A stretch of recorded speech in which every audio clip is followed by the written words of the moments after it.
why I love the hack and slash genre so much, right? A hack and slash genre, third person action, right? So going from the comboing to the mini bosses to the weapons you get to the various types of magical based abilities to the environments to the puzzles to the sequences, etc. Right? Hack and slash games. The very first one I played was like a God of War game, like on PSP.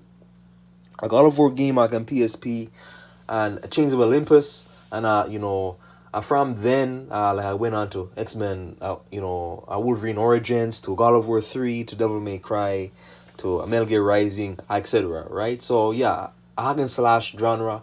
Like, share, subscribe. I share the video all over. The hack and slash genre, I love it for the various types of comboing, to the melee comboing, to the sword comboing, upgrading those combos, creating more badass combos, and the animations like in the combos.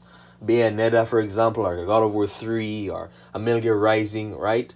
The comboing and the animations just look so badass and cool, right?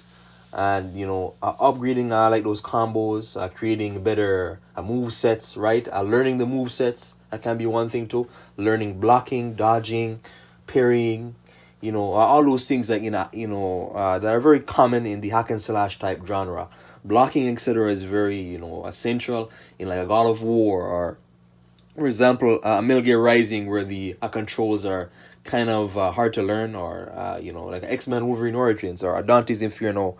Blocking is very important, like in these hack and slash games, as enemies that can dish out a lot of damage to you if you don't block, right? And yeah, so just that fast paced action, like the constant fast paced action in the comboing and the combat, right? The game never slows down. I feels like with a hack and slash game, the game never slows down.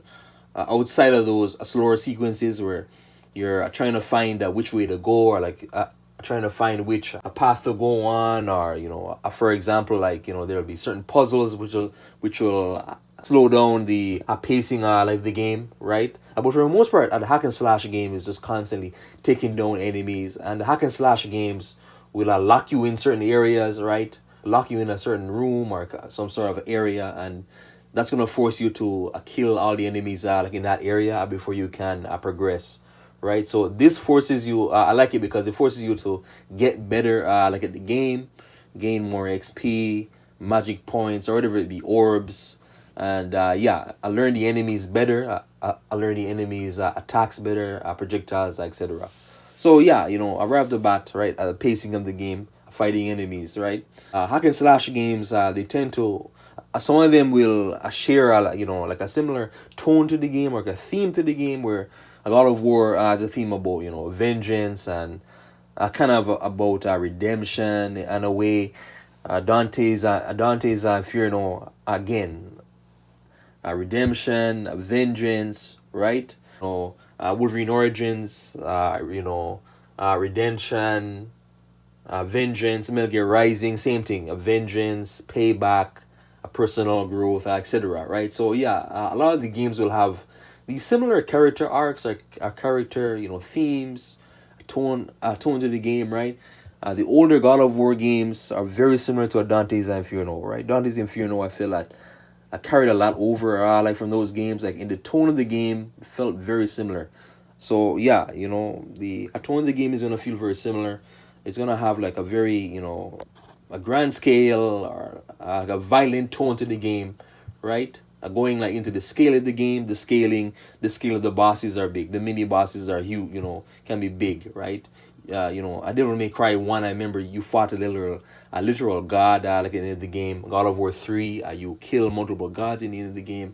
And just the sequences, the battle sequences to the level sequences, right? The large scale, the grand scaleness to the bosses, and the mini boss sequences sometimes too can be really intriguing and amazing, and you want to see more and more and more. Like, I'm playing the game to get to the next boss. God of War 3, constantly playing the game to get to the next boss. And as well too, like with hack and slash games, there is the music. So the music adds like an extra layer of suspense to the game, right? Whether it be like some ancient orchestra, or some some kind of a choir or some sort of a rap song or like it's our anime song, right? The music adds that extra layer of immersion to the game, suspense to the game. Whether it be a Metal Gear Rising, right, where the music is like a fast paced kind of heavy metal type music. Plus the music actually complements the boss battles and all that, and yeah, whether it be a Bayonetta with the very inspiring, right, anime music like in the background, right, the calming anime music or the fast paced anime music. Music is there, like I feel like so the game like is not bland. Some games will feel bland, well in my opinion, without music. But the music adds that extra layer to the game, right? Plus as well with the game, there's gonna be a platforming, right? Platforms in the game, whether it be moving platforms, invisible platforms, elevating platforms. You're gonna have lots of platforming in a hack and slash genre, right? A God of War 1, God of War 2, Dante's Inferno is very common for this, right? When you're not fighting enemies, fighting bosses, right? You're most likely doing a platforming to get onto the next area. The platforming, for me, like I'm not the biggest fan of platforming, platformer games. The Like in these games, the actual platforming adds that extra sense of variety to the gameplay, right? So like it kind of changes up, adds an extra layer of difficulty to the gameplay, right? So yeah, a God of War is very common. A Castlevania or like a Bayonetta, right? Other hack and slash games that won't have a platforming. A Metal Gear Rising, for example, has almost no platforming, right? And yeah, a Ninja Gaiden, for example, has a very little platforming. But yeah, hack and slash games will come with platforming and as well puzzles as well.